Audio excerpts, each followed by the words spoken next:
Hello everyone, welcome to a online solution. मैं हूं अशफाक। तो आज आपको साइंस का सब्जेक्टिव क्वेश्चन बताने वाला हूं, जो कि गेस्ट क्वेश्चन, इंपोर्टेंट क्वेश्चन है। सबसे पहले तो मैं आपसे ये पूछना चाहता हूं, जो कल मैं आपके लिए वीडियो लाया था सोशल साइंस का, क्या आप उन सभी को याद कर लिए? अगर आप याद कर लिए तो यस लिखिए। देखिए, यही सवाल मैं कल लाया था ना, ये मैं लाया था सामाजिक विज्ञान का 5 चैप्टर का एक क्वेश्चन लाया था। ठीक है, तो क्या आप उस क्वेश्चन को याद कर लिए? नीचे यस लिखेंगे। सबसे पहले अगर आप याद कर रहे हैं पिछली वाली वीडियो के सवाल को, तब मैं समझूंगा कि मैं कामयाब हो रहा हूं, और आप तो कामयाब हो जाओगे इंशाल्लाह। ठीक है, तो आपको चाहिए कि जो मैं कल पढ़ाया हूं उसको याद कर लीजिए, तभी आपको ये वीडियो काम आएगा। ऐसे देखने से कोई फायदा होगा नहीं, बस देखिए जाइए, कोई फायदा नहीं होगा।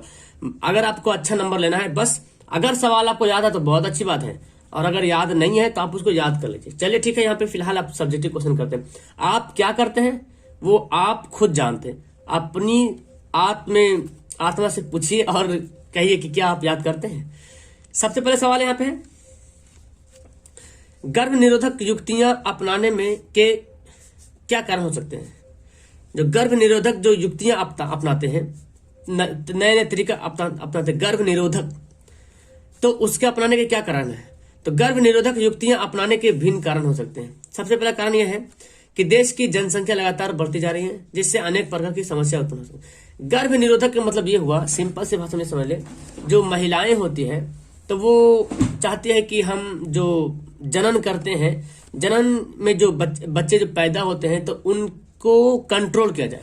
ठीक है, उनको कंट्रोल किस तरह किया जाए? तो गर्भ निरोधक युक्तियां मतलब ये हुआ कि गर्भ निरोधक दवाइयां जो होती है, उन दवाइयों को क्यों अपनाया जाता है, क्यों लोग उसको इस्तेमाल करते हैं? तो अपनाने का कारण क्या है? तो गर्भ निरोधक समझ में आ गया कि जो महिलाएं चाहती कि मैं जो बच्चा पैदा हो रहा उसको मैं कंट्रोल करूं, है ना। तो क्या कारण हो सकता है, आखिर ऐसा क्यों सोच रही हैं? तो उनके कारण लिखने बोल रहा है। आप यहाँ देखिए, गर्भ निरोधक युक्तियां अपनाने के निम्न कारण हो सकते हैं। जैसे सवाल हो सकता है ना भाई कि क्यों, आखिर महिलाएं ऐसा क्यों कर रही है, क्यों दवाइयां खा रही हैं, या तो क्यों ये मतलब इस तरह की दवा खा रही है, जो गर्भ निरोधक दवा खा रही है। पहला कि देश की जनसंख्या लगातार बढ़ती जा रही है, जिससे अनेक प्रकार की समस्याएं उत्पन्न हो सकती हैं। सबसे पहली बात कि देश की जनसंख्या सबसे बड़ी सोच है कि रियली सबसे बहुत बड़ी सोच है यहाँ पे कि देश की जनसंख्या को ध्यान में रखा जा रहा है कि देश की जनसंख्या बढ़ती जा रही है। अगर ये गर्भ निरोधक गोलियां का इस्तेमाल किया जाए तो इससे कुछ कंट्रोल हो सकता है। ठीक है, चलिए दूसरा है, बच्चों के लालन पालन में कुछ प्रभाव पड़ सकता है। बिल्कुल, जब बच्चे ज्यादा हो जाएंगे, घर की जो आर्थिक स्थिति सही नहीं रहेंगे, तो उनके पालन पोषण में, लालन पालन पर कुप्रभाव पड़ेगा। मतलब कि ये हुआ कि उसको सही से हम पढ़ा नहीं पाएंगे। एक बड़ा बेटा है तो चला गया काम करने के लिए, छोटा बेटा को पढ़ाएंगे तो वो भी चल जाएगा काम करने के लिए। और भी बहुत सारे बच्चे हैं, मान ली कि किसी औरत है, किसी महिला, किसी आदमी, उसके 6-7 बच्चे हैं। अब 6-7 बच्चे हैं तो बुरा मत मानिएगा, आप लोग भी कोई 6-7 भाई बहन हो गए, आपको नहीं बोल रहा हूं। मतलब कि ऐसा होता है कि माँ बाप जो होते हैं वो मतलब अकबक होता है, असबस होता है कि ये कैसे फिर क्या होगा, हम किसको पढ़ाए, मतलब सही से शिक्षा नहीं मिल पाता अपने बेटे को, अपने बाल बच्चे को सही से शिक्षा नहीं दे पाते हैं, तो लालन पालन में प्रॉब्लम हो रहा, या तो सही से खान पान नहीं हो रहा। आप किसी के घर में दो बेटा है और दो माँ है, बाप है, 2 बेटा है, 4 आदमी है। अब किसी घर में माँ बाप है और 6-7 बच्चा भी है, तो अब वहां पे उन दोनों में कंपेयर जब करेंगे, जो 2 बेटे वाले माँ बाप है और जो 7 बेटे वाले माँ बाप है, उन दोनों में जीवन के गुजारने के जो कंपेयर करेंगे कि दोनों का जीवन कैसे जीवन यापन हो रहा है, लालन पालन कैसे हो रहा, तो आपको पता चल जाएगा कि जिस घर में कम बच्चे हैं उसको बहुत अच्छी तरीके से पढ़ाई मिल रही है। सरकारी स्कूल तो छोड़िए, गवर्नमेंट स्कूल में पढ़ रहे, प्राइवेट स्कूल में पढ़ रहे हैं, और उसको खान पान भी बहुत अच्छे तरीके से मिल रहा, मतलब जितना सारी सुविधाएं हैं उसको अच्छे तरीके से मिल रहा, क्योंकि उतना टेंशन है नहीं उसके पास। लेकिन जिसके पास 7-8 बच्चे हैं तो वो सोचते हैं यार फिर कैसे होगा, ये किसको पूरा करूं, तो सस्ते वाले स्कूल में डाल दिया, प्राइवेट स्कूल में डाल दिया, किसी एक को पढ़ाया तो दूसरा नहीं पढ़ा, ये हुआ तो वो नहीं हुआ। मतलब कि लालन पालन में प्रॉब्लम होने के कारण ये है। ज्यादा बच्चा पैदा होने से माँ के स्वास्थ्य भी प्रभाव पड़ता है। ये भी एक प्रॉब्लम है कि ज्यादा बच्चा पैदा अगर होता है, माँ ज्यादा बच्चा पैदा करते हैं तो उससे उनके स्वास्थ्य पर भी बुरा प्रभाव पड़ता है। ठीक है, तो यही सब कारण है जो गर्भ निरोधक युक्तियां का उपयोग किया जाता है, अपनाया जाता है। ठीक है, अगर आपके एग्जाम में आएगा तो आप अपने मन से सवाल का जवाब लिख दीजिएगा। आपको याद भी हो गया मेरे ख्याल से, जिस तरह मैं समझा दिया हूँ। सवाल है, प्रत्यावर्ती धारा एवं दिष्ट धारा क्या होता है? प्रत्यावर्ती धारा को एसी बोलते हैं, एसी धारा, और डिस्क धारा को डीसी बोलते हैं। यानी कि अल्टरनेटिव करंट, अल्टरनेटिव करंट, इसको बोलते हैं डायरेक्ट करंट। क्या बोलते हैं? अल्टरनेटिव करंट बोलेंगे और इसको बोलेंगे डायरेक्ट करंट बोलेंगे। अब देखो, अब यहाँ इंग्लिश से पता चला डायरेक्ट मतलब डायरेक्ट, बिना रुके डायरेक्ट, और अल्टरनेटिव मतलब अल्टरनेट हो रहा, कभी अप डाउन ऐसे हो रहा। इसी से मीनिंग समझ लीजिए, ठीक है। तो एसी को बोलते हैं प्रतिवर्ती, डीसी को बोलते हैं डिश धारा। देखो डीसी डिश मिल भी रहा, ठीक है। प्रतिवर्ती धारा क्या है?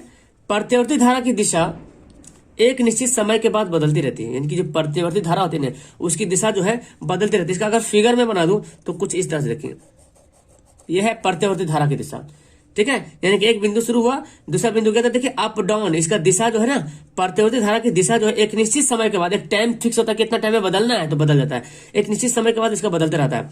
इसका मान शून्य एवं उच्चतम मान के बीच होता है, मतलब कभी जीरो हो जाता है और ऊपर हो जाता है। देखो यहाँ पे जीरो हो गया, ऊपर चल गया, जीरो है ऊपर चल गया, मतलब कि इस तरह से इसका वैल्यू जो है ना बदलते रहता है। तो याद रखें, प्रतिवर्ती धारा का मान हमेशा बदलते रहता है, उच्च शून्य एवं उच्च मान के बीच इसका धारा जो है फ्लक्चुएट होता रहता है, बढ़ते घटता रहता है, ठीक है। ये प्रतिवर्ती धारा है, जो एसी धारा है। हम लोग इसका इस्तेमाल करते हैं, जो ट्रांसफार्मर से जो धारा निकलती है वो एसी धारा हम लोग इसका इस्तेमाल करते हैं।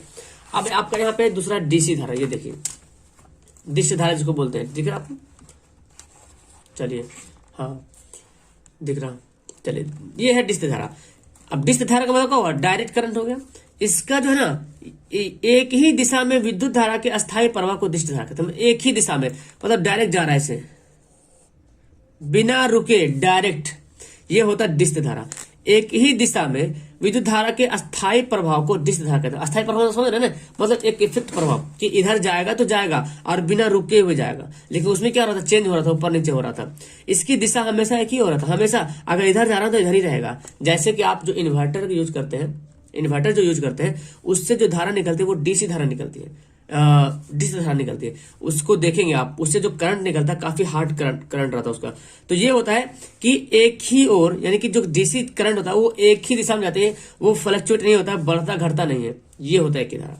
चलिए आप यहाँ पे आपको समझ आ गया डीसी धारा और एसी धारा, अल्टरनेटिव करंट और डीसी करंट। अगर इसका अंतर लिखने बोले तो आप इसका अंतर लिख सकते हैं। समजातीय श्रेणी किसे कहते हैं? बहुत ही इंपॉर्टेंट सवाल है, बहुत ही इंपॉर्टेंट सवाल। आप इसको अगर याद है आपको तो बहुत अच्छी बात है।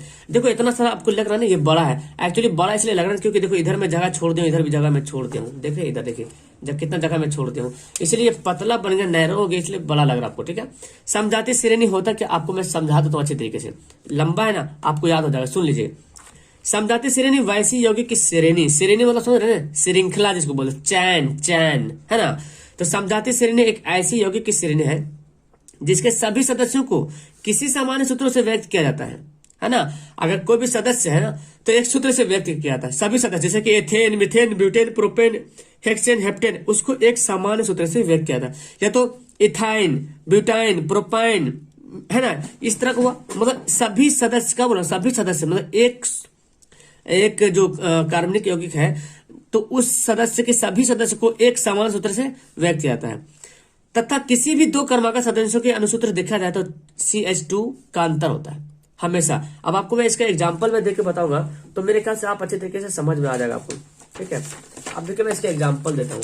जैसे मैं लेता हूँ CH4, ठीक है, ये क्या होगा? मेथेन हो गया, ठीक है।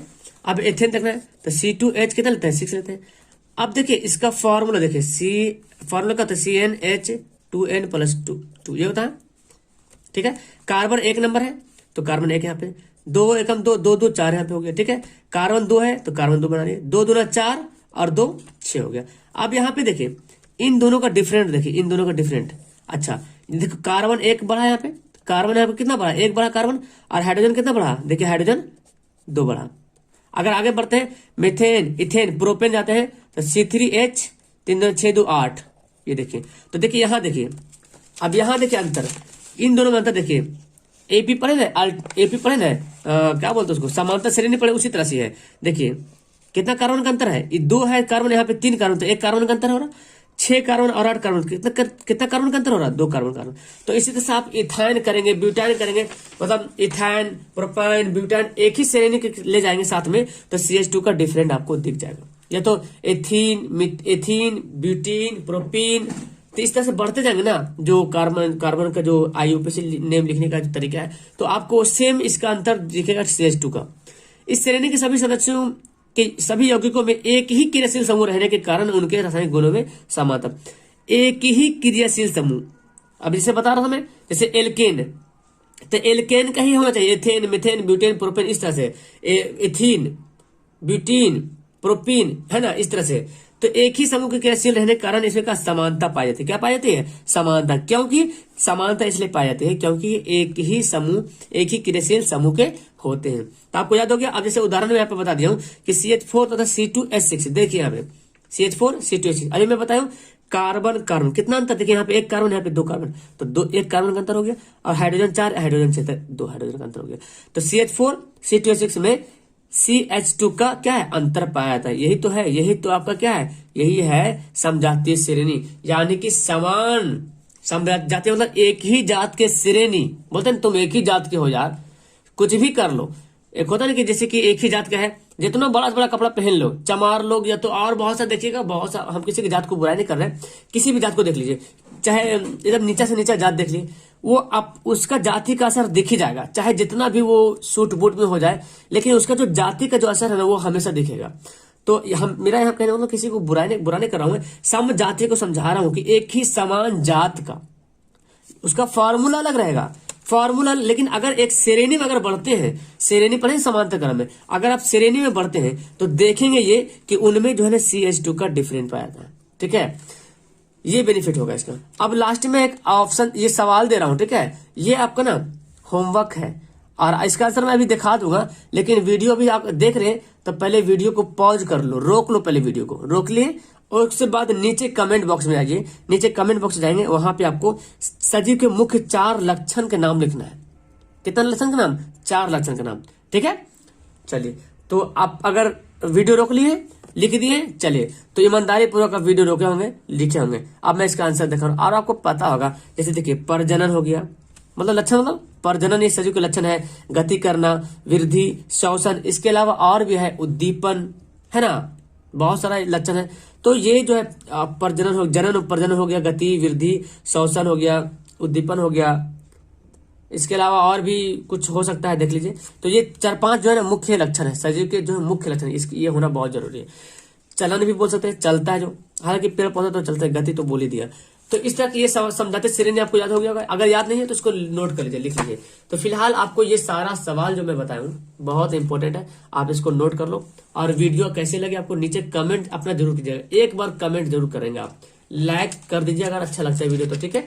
और अपना राय जरूर दीजिए कि क्या लगता है। जब आपका राय आता ना, जब कोई बंदा बोलता है सर थोड़ा सा ये कीजिए, तो हमको सुधारने का मौका मिलता है। आप अगर आपको कुछ भी इसमें कुछ कमियां दिख रही ना, तो आप मुझे कमेंट कीजिए ताकि मैं उस कमी को सुधार पाऊं और आपको बेहतर से बेहतर तरीके से आपको पढ़ा पाऊं, ठीक है।